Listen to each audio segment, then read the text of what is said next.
What's up, everybody? Welcome to the show. If this is your first time joining us, my name is Yanni Burmeister. We got Rad across from the table joining me now, and together we are Unity Gym and the Unified Movement System. Like yesterday, we got Richard away. Richie is usually the voice of God behind the mixer, controlling the podcast recording and all of the video live production. Everything that happens behind the scenes. Rad and I are doing it ourselves at the moment, which is a testament to our dedication. Sure is, and I'm trying to do something that I've never done before, and I've got about a 5-minute explanation on how to make it work, so hopefully it's working. Yeah, we're going all right. We're going all right. Now, guys, we want to give a warm welcome to everyone on the podcast this morning. We are growing at a lightning pace. Thank you very much. Please continue giving us those 5-star reviews. It really does help.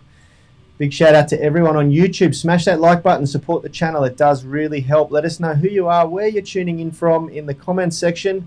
We would love to get to know more about our audience on YouTube. And warmest welcome to anyone joining us live in the Movement Mastermind Facebook group. If you haven't already and you listen on the podcast or you watch on YouTube, get yourself over, apply to join that group. You can interact with us just like Christy Lovejoy. Good morning, Christy. Today, if you get a sense of deja vu, it is not you losing your mind. I actually tackled this topic over a week ago. I got a little confused as I came back from my vacation with where we were at with our content schedule. And I did one random show on how to become a better athlete, which is the series, the topic of discussion this week.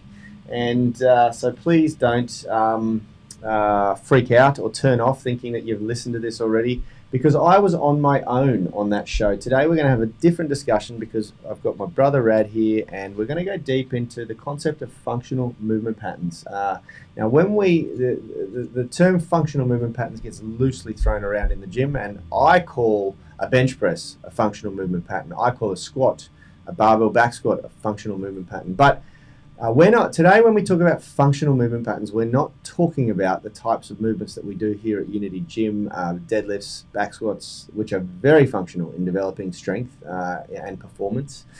But what we're talking about is the functional movement pattern craze or fad that hit the personal training space, I think about a decade ago.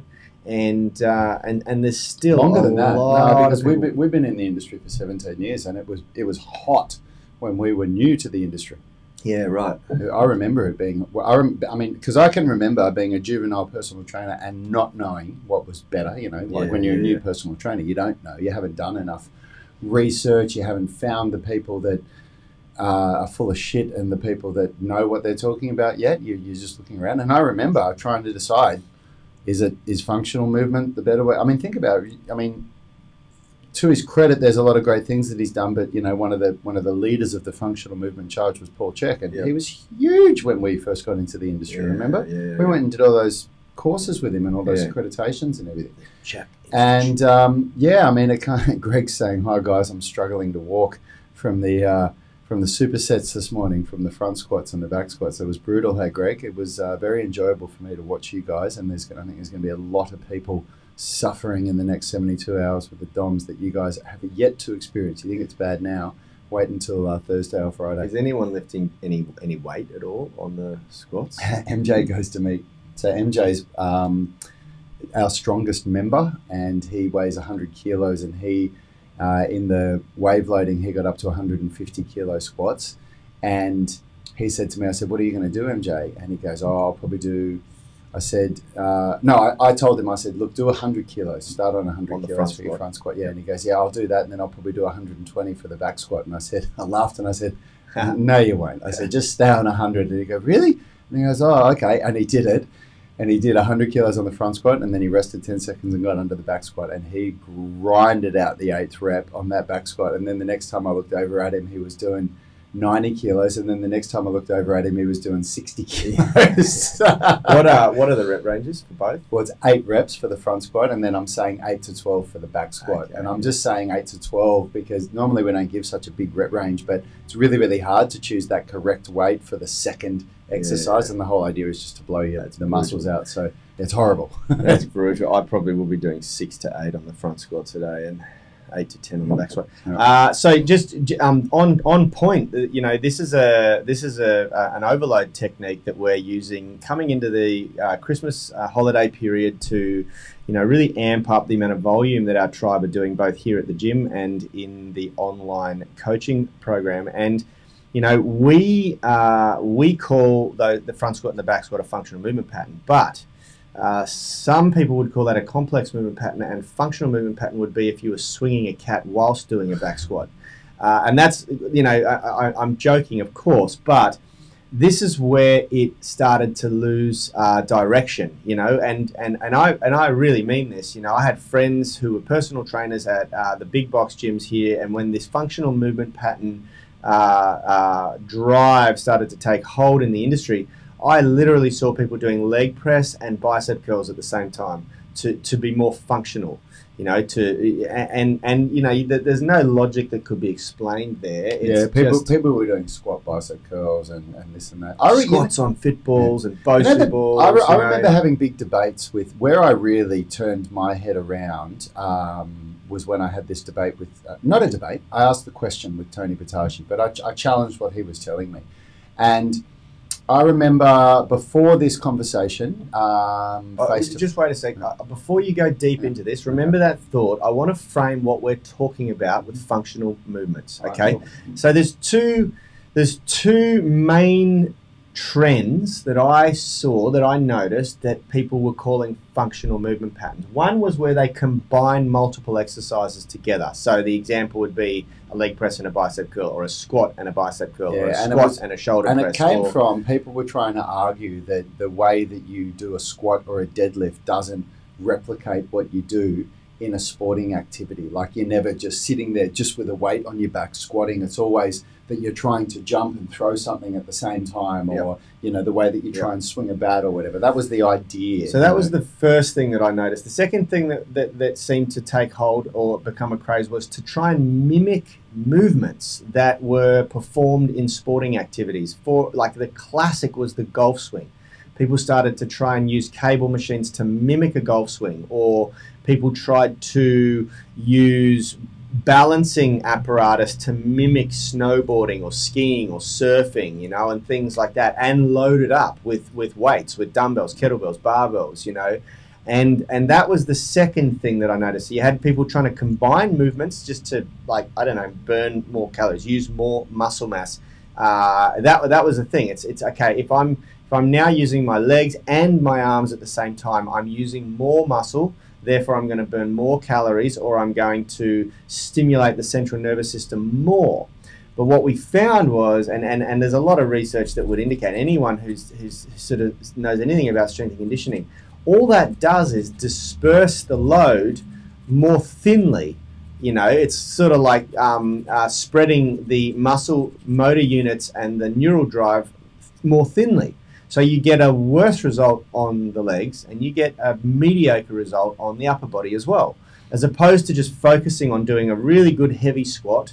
A squat is a barbell squat especially is a very complex movement pattern that requires a lot of neural activity, a lot of muscular activity, and it's enough, one would argue, to do that, and to just go heavy on the squat and then go heavy on your upper body day.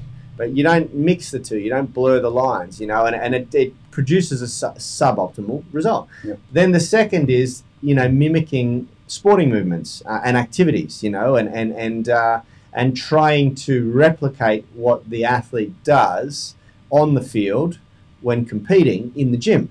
Mm-hmm. And people didn't understand that, you know, training is training, competition is competition, and when you're training an athlete, they're getting enough, or they're going to improve their skill in their movement on the field. That's the best place to do that. In the gym, you're not there to do that. You're there to build strength. You're there to build flexibility. You're there to build fitness. You're there to increase load capacity. You're there to diminish or reduce injury risk, and that's what training's about, you know. Yep. And so this whole functional movement pattern argument got really, really knocked about by, you know, good sports and exercise scientists, good exercise physiologists, good strength and conditioning coaches. Yep. And let's hear about your example with Tony Battaglio, there's a lot to talk about there. So, for example, the whole balance thing. You know, people a part of this functional movement thing was that people were saying, you know, that when you do things with barbells, you're not training balance, and that doesn't transfer to sport. But balance is not a universal thing. You can't become good at balance and then you're good at balancing on everything.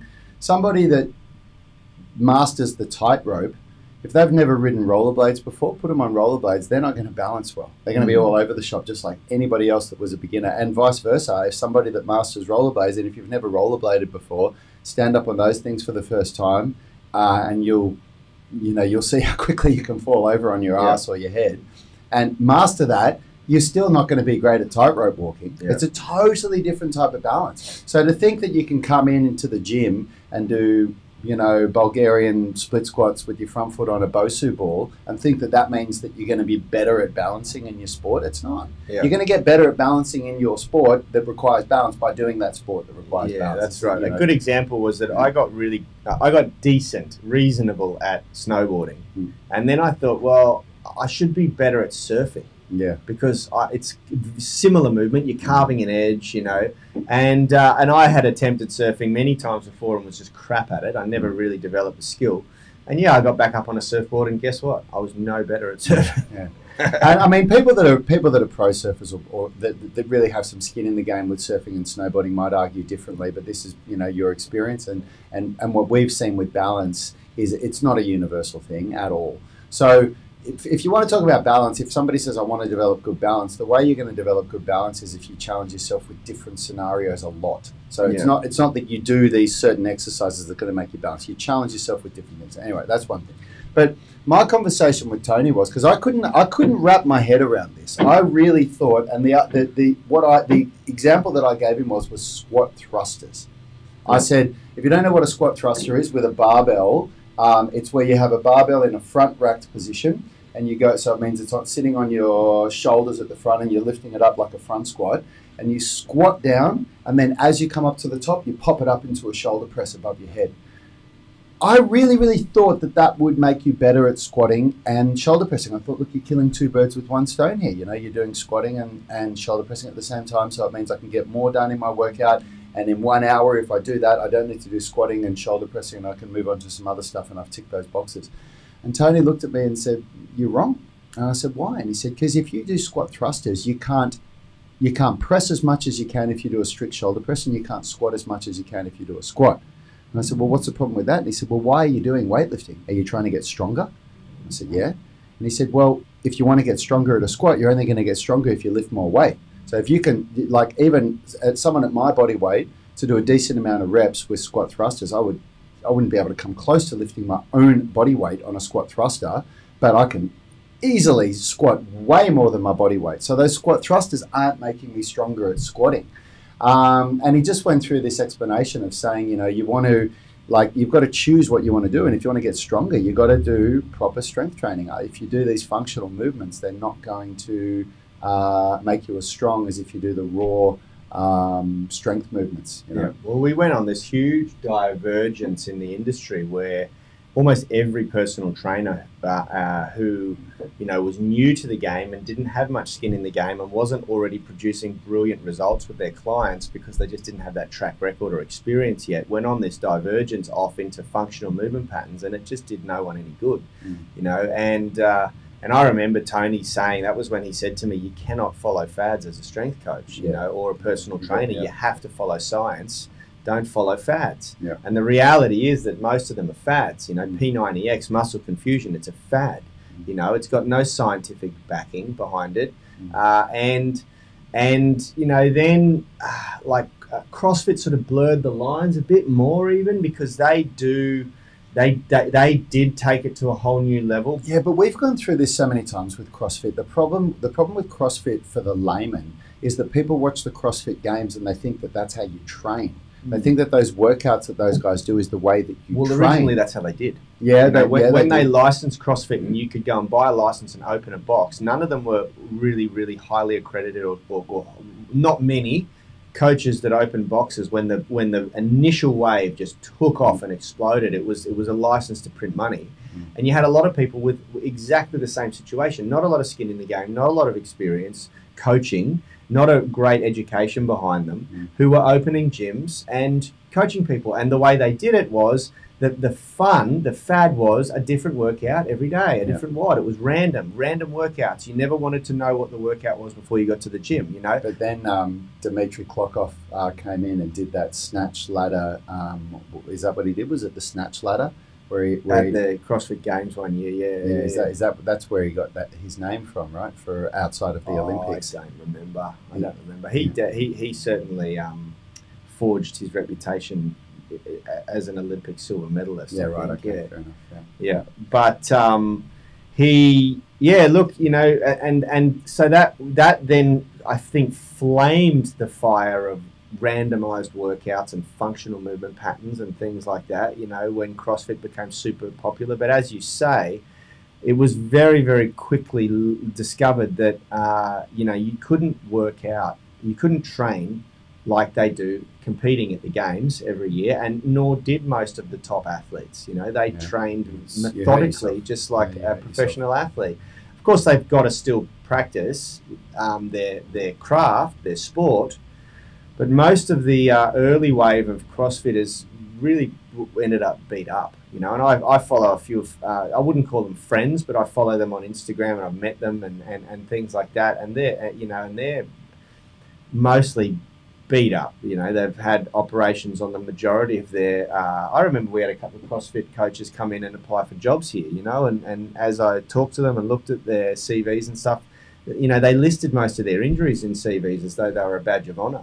And there was operation after operation, reconstructed joint after reconstructed joint. I was just like, oh, goodness gracious, you know. And look, we tried this. Yanni and I did go down this rabbit hole for a brief in the, you know, when you look at our career spanning over 17 years, you know, we did have a crack at this functional training. You know, we did do a lot of Paul Check accreditations, and there was time there that we were doing, you know, these multi-directional lunges with all of our members, and it was hard not to, because it was the phase. It was, I mean, at Fitness First, that was the the training option you had. You had to do continued credits, continued education, you know, and the only option was to do all these check courses. Yeah, and it's funny when you don't know any better. When you see that shiny new thing and you see somebody doing something really different and really new, you can't help but feeling like you're missing out if you're not doing it. This is, I'll say it again, if you don't know any better. But Yanni and I, we tried it. We didn't get good results with our members. There was nothing game changing about what they did. And the way that we've evolved the UMS through, luckily enough, being exposed to people like Tony Battaji, like Charles Poliquin, like Ben Pekulski, like Ido Portal, learning. Who was also exposed to all of the other people, maybe not Ben Pekulski, but not Tony Battaji. And who, you know, who guided us in a much better direction that shaped the UMS to be what it is. And what we get with our members now, by, you know, not doing this, I'm doing the functional training thing with my fingers here, because what we do is not like what people would call functional training, but we get so much better results. Like, it's just so much better. Just sticking to the stuff that works, following good periodization, you know, really being very smart about our periodization. And anyone that's been with us with the UMS for several months or more, you'd know how good our periodization is. And you know, when you, like Blakely was just talking recently in the UMS online coaching group, he's one of our moderators. He was talking about how much stronger all these lifts are after doing the wave loading.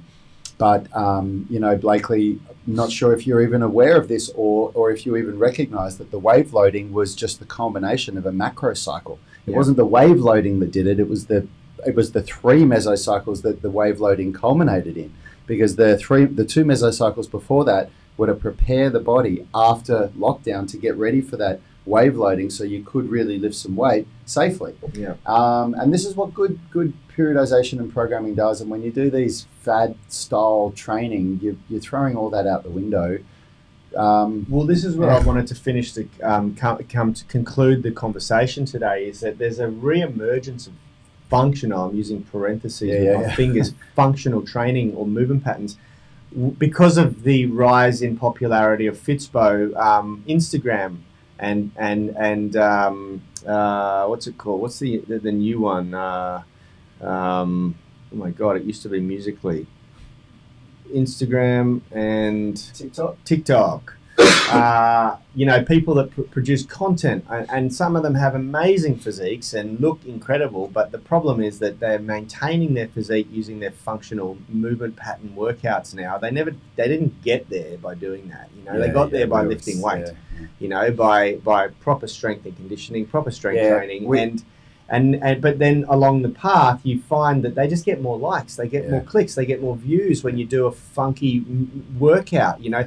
And so it turns into this, you know, are you entertaining or are you training someone, you know? And there's a very, very big difference. Like, there are some people that need to be entertained to get off their butt and exercise. And if that's you, then kudos to you. Good on you. You go and do the entertaining workout, burn some calories, get yourself moving. It's better than doing nothing. You're never going to get more than feeling a little bit better and maybe a little initial result, the same that anybody would get from doing any kind of exercise or movement. You're never going to go beyond that. Yeah, you're going to hit a glass ceiling real quick. You know, real quick, if you're not periodizing your programming and if you're not doing things properly. And this is something that you really need to understand. Despite how cool those sort of exercises look when someone's doing push-ups, balancing on kettlebells, and you know, and just misusing equipment, they're doing routines that look more like a dance move or a choreographed dance move. That you've got one huge hurdle that your body needs to overcome to get better at it, and that is coordination. And coordination is the limiting factor in the development of strength and flexibility every single time. That's the thing that is going to limit your progress. And tomorrow we're going to go deeper into why coordination should be the last thing you try to develop, because you know, doing all these movement patterns, functional movement patterns, jumping around, swinging equipment around. Before you even try that, you should see how much work I spend with our members in the gym on getting them to, firstly, to coordinate the 3 cues that we teach on any of our big lifts, like the deadlift, the squat, the bench, shoulder press, whatever it is. But then once they get that right, getting them to coordinate proper breathing.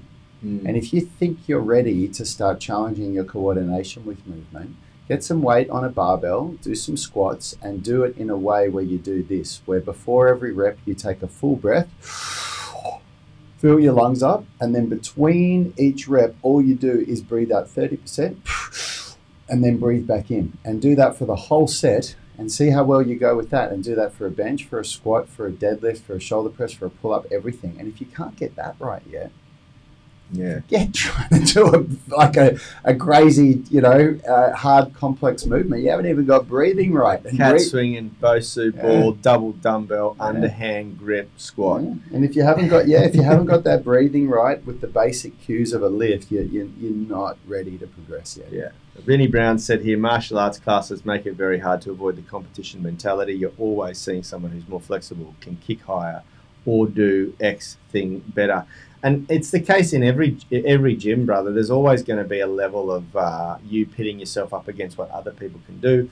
You know, one of the things that we try to instill in our online coaching and Unity Gym Tribe members are that, you know, we have our structural balance blueprint, and that provides a way of scoring, a way of measuring yourself against you versus you. Every mesocycle you retest to see how balanced your body is in strength movements and in flexibility movements. And you know, we're building an app that's going to input all of that data and give you a score, and that score will be benchmarked against a median score of everyone else that's using that app, you know, so that you are looking at, okay, what does my body move like from a functional parentheses intended standpoint again versus other people similar to my age, you know, And that's a good thing. Like, it's good to have a little bit of something that's going to motivate you. That is a human nature thing that you can tap into that's going to keep you training. But there's an end to it. There's as long as you're aware of it, and as long as you don't let it consume you and control you, because that's where you start to stuff up. That's where you start to overdo it and hurt yourself and ignore what your body really needs to just do the stuff that you're going to be able to compete with. Hope that helps, tribe. We will see you all again tomorrow. Guys, if you want to know how to do really functional training, you've still got about 6 hours left, or maybe about 5 hours now, to get the 2-week free trial of the UMS online coaching, and then lock in a lifetime price of $49 US, which is half price. Normal price is $97 US. You've literally got 5 hours left. Please do not email us tomorrow and say, will you extend the deal, because we won't be. This only offer comes around once a year, guys. It's only once a year. And for everyone who has jumped on, we've got about 40 people who have just joined in the last day or two. Welcome to the tribe. We can't wait to meet you all on Friday for the online coaching, weekly group coaching. We will get you all into the online coaching private Facebook group as soon as possible. We got Richie away, who usually handles that, but we will be getting that organised. Welcome, everyone, and for the rest of you, see you tomorrow. Health is about performance, not just body image. You better be willing to accept what you're going to have to do to get there. We'll start focusing on movement goals, strength goals, flexibility goals. When you nail that skill, it's there forever. The body image goal doesn't get you that far. It's the consistency and frequency that's going to get you there. It's not the intensity. There's no shortcuts to mastery and movement. Destination doesn't change overnight, but your direction will. The gym is not the place to beat up the body that you hate. It's the place to build the body that you love. We are the gym that teaches people how to move instead of just exercise, because we believe that health is about performance, not just body image.